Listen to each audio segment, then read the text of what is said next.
Hi dearies, welcome to today's video. It's Wednesday and I'm not putting out a vlog today.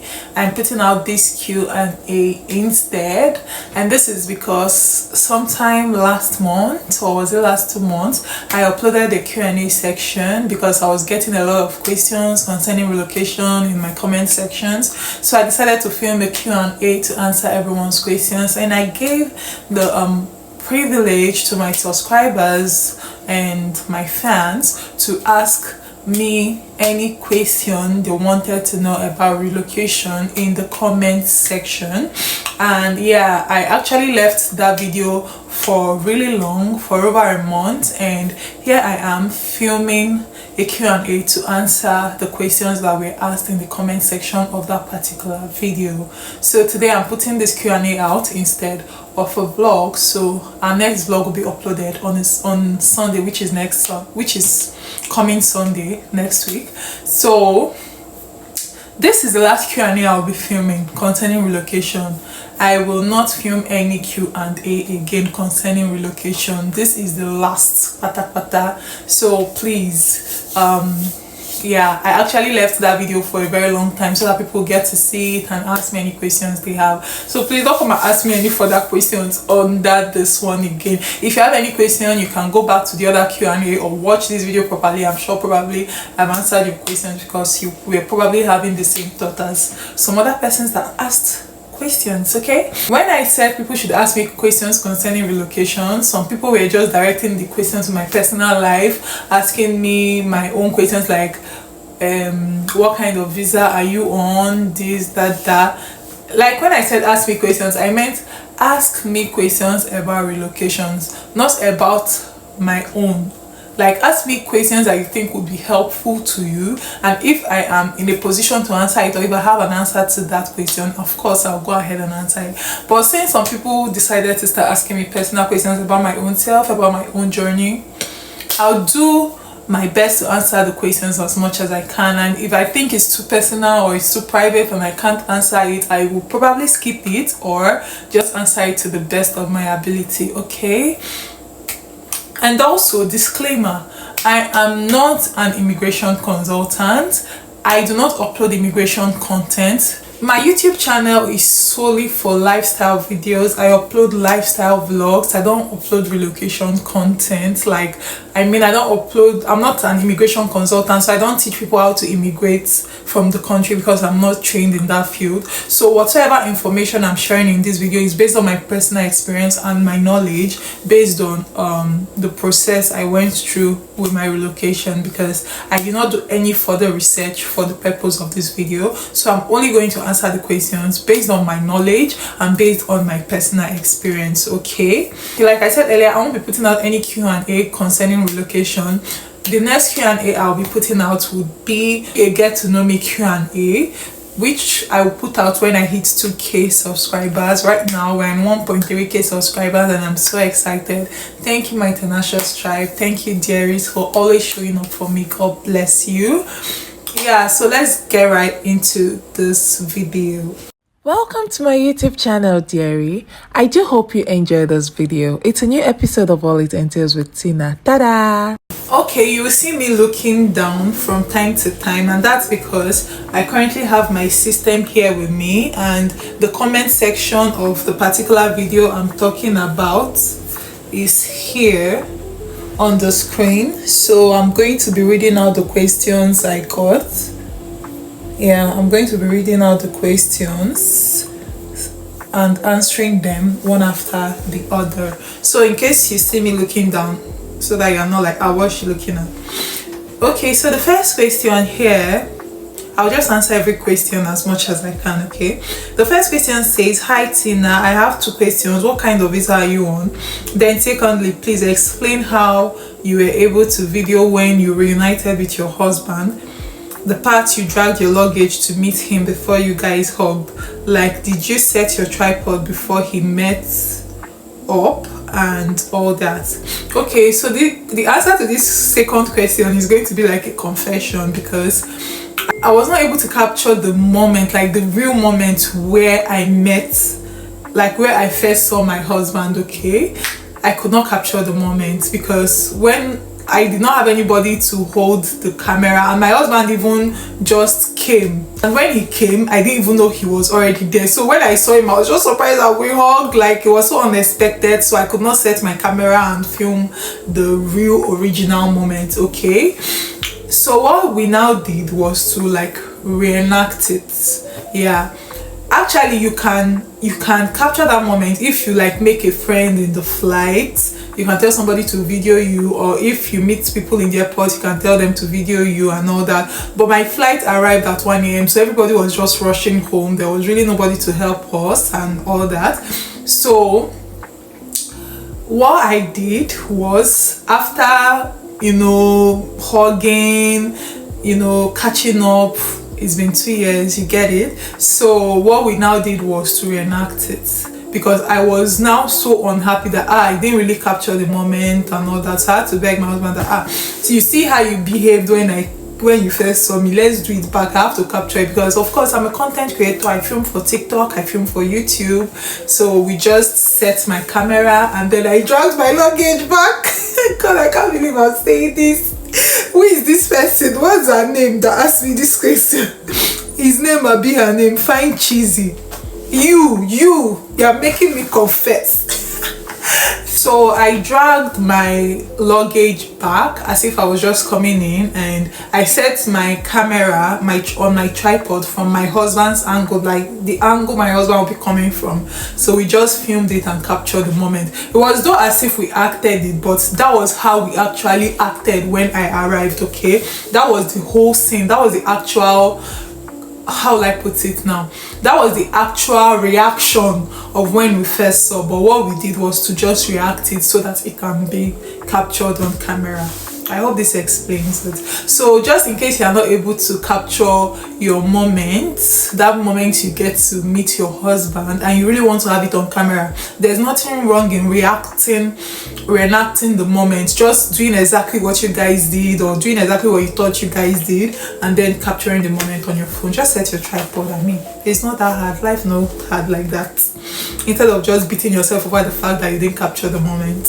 So to your first question, what kind of visa am I on? Why do you want to know the kind of visa I am on? Of what help is that going to be to you? I don't know why you really want to know. Is it going to be helpful to you in any way? I don't know. Why do you want to know? Whew.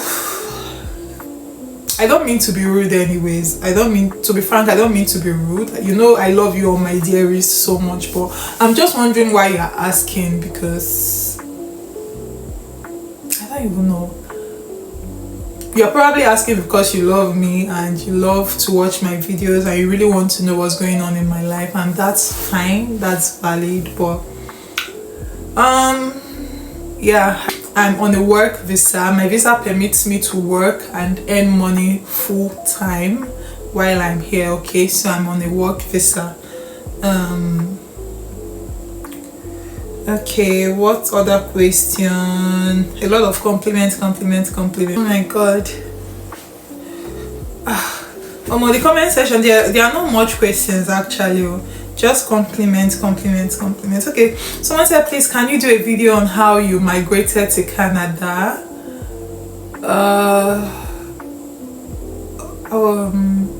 Okay, this is similar to what kind of visa are you on.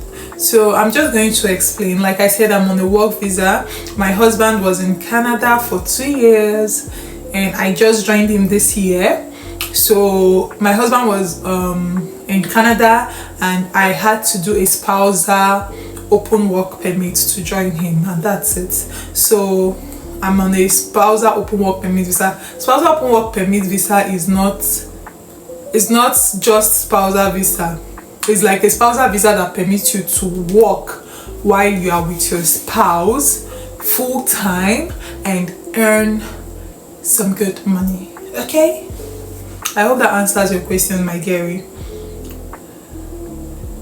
Someone said your makeup is so nice, you look so good, please can you list your makeup products? Hey, that one go tough. Oh, see, let's just leave this question for later. Maybe I'll try to check it out.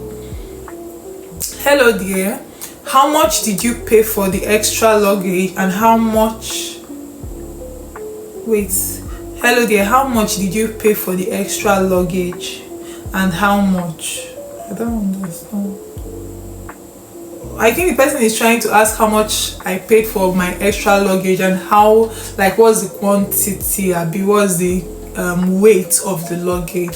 So my people, I think this is the time to tell you the story of my luggage. So you guys saw like the video I did, like the luggage I brought to Canada looked really much, but trust me, I left like another quarter.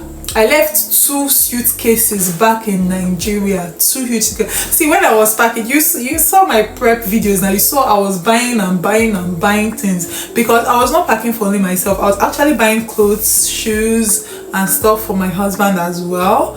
And I was thinking I'll be able to like bring all the stuff I'm buying here for him and myself. I was buying stuff for myself, buying stuff for him, thinking that okay, we'll pay extra luggage fee. Hey, little did we know that the fee they will call is like a neck slicing fee.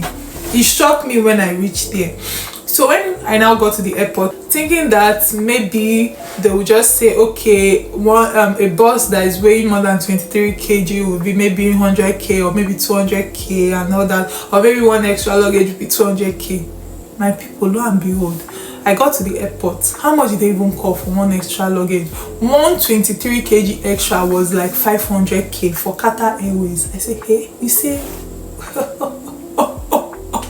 Oh my god, like, oh, you guys are making me think back to what happened that day. If not for my husband's brother-in-law that came to help me that day sort out that issue, I would have missed my flight to Doha. I did not say this in my relocation vlog. I didn't tell you guys this, but I'm saying it now. I would have missed my flight to Doha if not for my husband's darling brother-in-law. That's my sister-in-law's husband, my sister-in-law's husband that drove me to the airport. So he came back into the airport later and he helped me sort out everything. He was being agile, because me, I'm a first time, I have not left the country before. I don't even know, I was shocked, I was surprised. Before I even knew, I almost missed my flight. Before I even entered the plane, it was like almost 5 minutes to close of boarding time. They were already doing last call, last boarding call. Oh god, it was not funny. See, let me just tell you, if you are traveling with Qatar Airways, because it's Qatar Airways I traveled with, so I don't know about other airlines. So if you are traveling with Qatar Airways, please pack your 23 kg. If you are traveling on economy, I don't know about first class and then business class, I use economy flight. So if you are traveling with economy, please pack your 23 kg. That is what you are entitled to. 23 kg and a 6 kg hand luggage. If your luggage is more than that, if you have maybe 323 kgs, please hold like 500k for one extra 23 kg or 400 and something k. I can't remember the exact amount, but it was like over 450k for one extra 23 kg. And if you have like one bag that is over 23 kg in weight but less than 32 kg, because I think the maximum you can put in a bag is 32 kg, so they'll just like upgrade it for you, like excess weight, you will pay like I think 200 and something k to like carry a 32 kg. I really don't know if I'm passing this message properly. I don't know if you understand what I'm trying to say, but then let me use myself as an example. I had how many suitcases? I had 1 hand luggage and 4 boxes that I wanted to carry. I had foodstuff in 1 and I have clothing in 3. The biggest one, I put my foodstuff and clothing in 3. I think, was it 4 or 5? Because I returned 2, came with 3, right?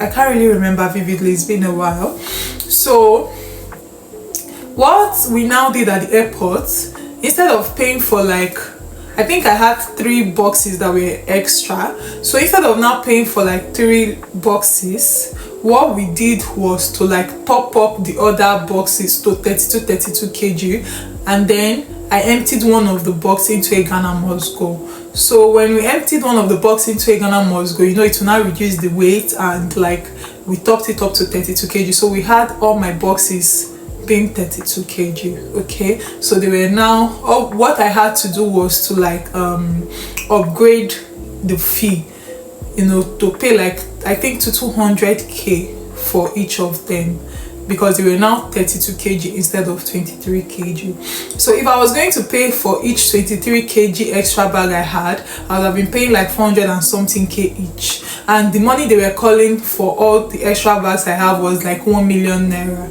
Okay, it was like 900 and something k, but 980 something k, and I was not prepared to pay that. I did not from where to where now, as how, so I was not prepared to pay that. So we just had to like top up the luggages and make all of them 32 kg, and even my hand luggage too was not even over 6 kg, it was like 15 kg or so, even more than 15 kg. So we now topped it up, and then I paid for the top up, which was like 500 and something k for them.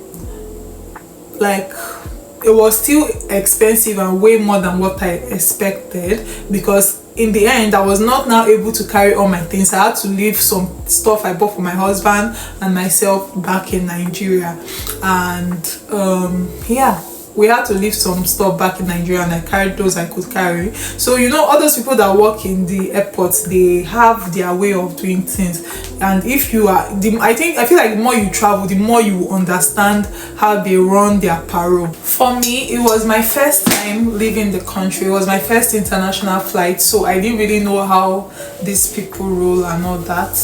But I was just lucky that my sister-in-law's husband came around and she helped me with the movement and everything, and I was able to make the payments, and I did not miss my flight.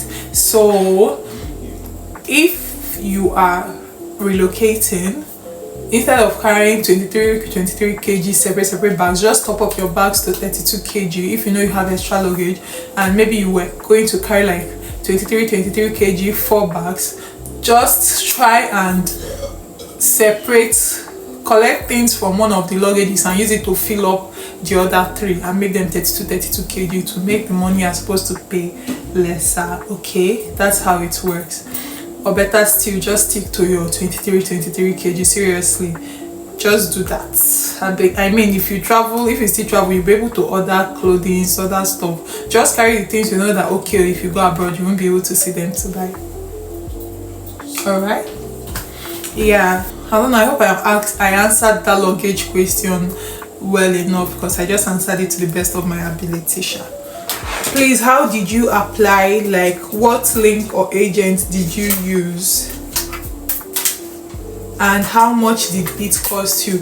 Please, I already answered that question in this Q&A, so you probably did not watch the video.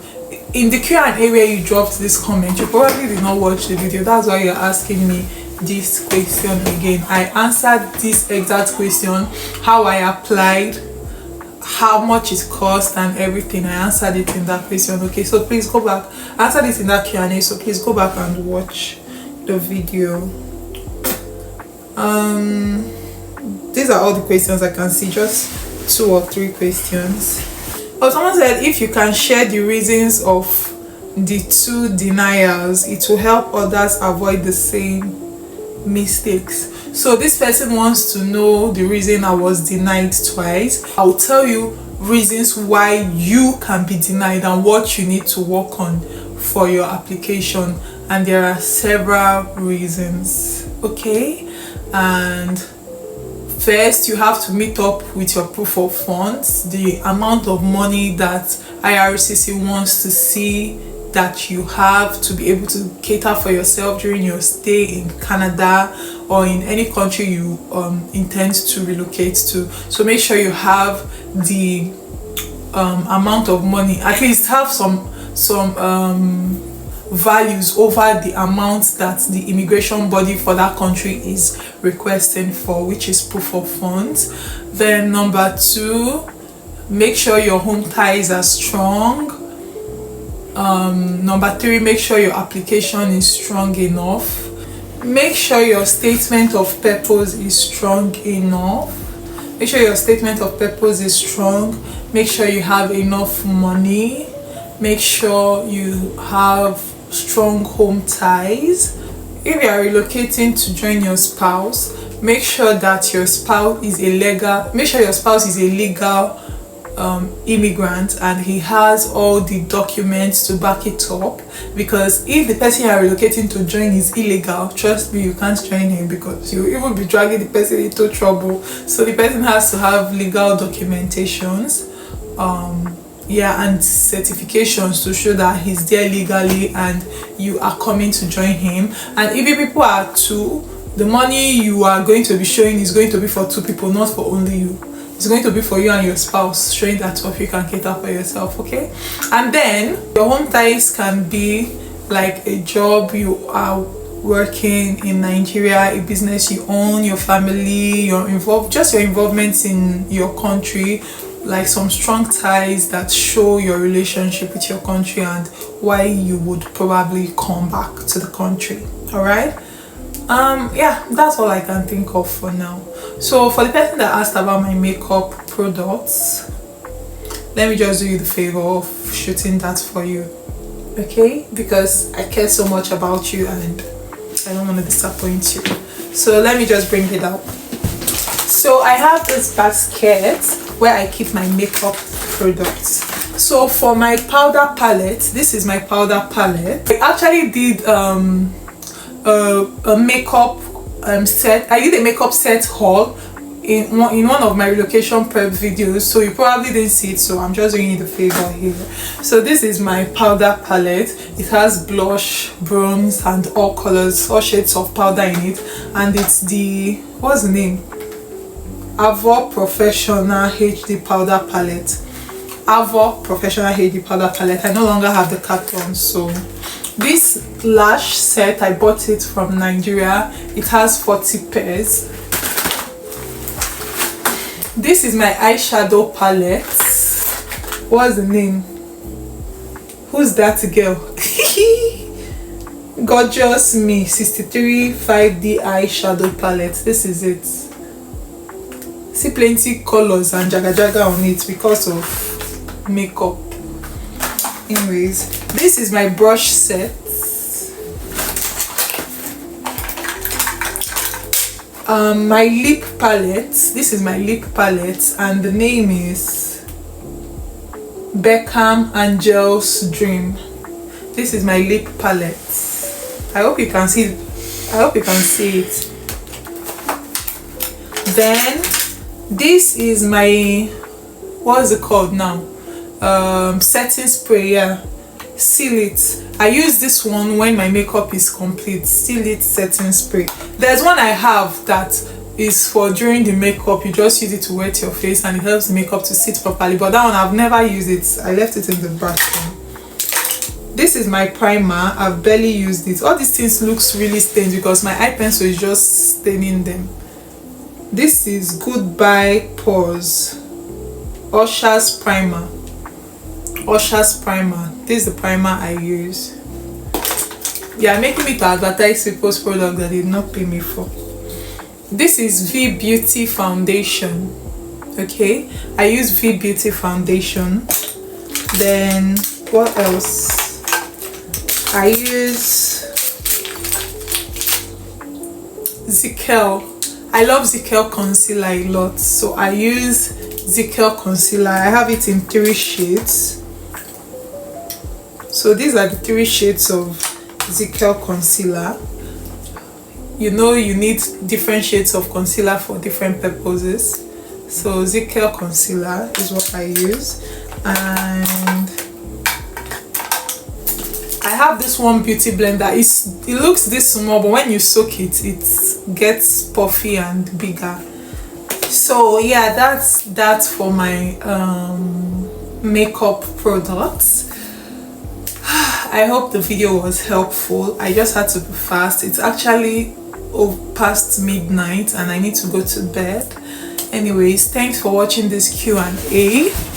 To everyone that dropped their questions, I do not take your questions for granted. To those that I was able to answer directly, those I answered indirectly, those that I just did not even answer at all, I do not take any of them for granted, and I really appreciate you. Thank you for watching this video, and see you on Sunday in our vlog. Until then, bye.